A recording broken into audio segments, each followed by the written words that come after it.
Welcome back. Podcaster Joe Rogan going after Democrat House Speaker Nancy Pelosi and other members of Congress for something we've discussed plenty for lawmakers being allowed to own stock options while being in a position to regulate their industries, potentially profiting from it. Dagen, we've seen this over and over again, particularly with Nancy Pelosi and her husband. When did she first buy Tesla stock? And she's been pushing electric vehicles throughout. What about Microsoft right before we saw a major Department of Defense contract? What do you think? Well, Pelosi's husband, Paul Pelosi, who is a venture capitalist, owns, based on some reports, more than $2.5 million worth of shares in Tesla. Tesla essentially wouldn't exist without direct subsidies from the federal government. And with her being the Speaker of the House for now, that raises a huge conflict of interest. And to Joe Rogan's point, I'll always side with Rogan, particularly over that privileged, sniveling germaphobe known as Howard Stern. There's nothing wrong with people owning mutual funds.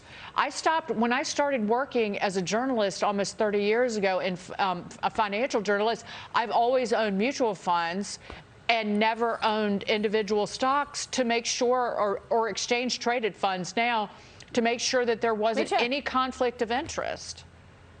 That's right. Me too. I did the same thing. Mutual funds are exchange-traded funds.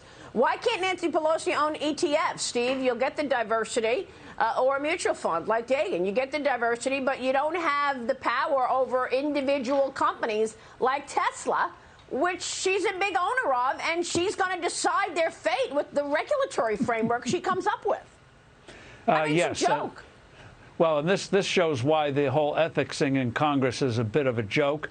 The fact of the matter is there are laws on the books about insider trading, and if they had a real ethics committee, they would be investigating that and putting on sanctions for violations.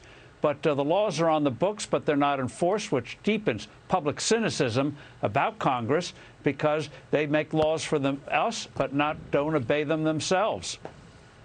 Yeah. Well, I tell you, I'll say it again. I've said it before. We need term limits in Congress. But unfortunately, these are the folks that are going to decide whether there will be term limits. What Steve just said, though, it comes down to how they treated the rest of us during COVID. Rules for thee, but not for me. People are sick of it. That's right. Yep. They sure are. And we're watching corruption in plain sight with Hunter Biden. And so far, we don't see a peep out of the Democrats on that either.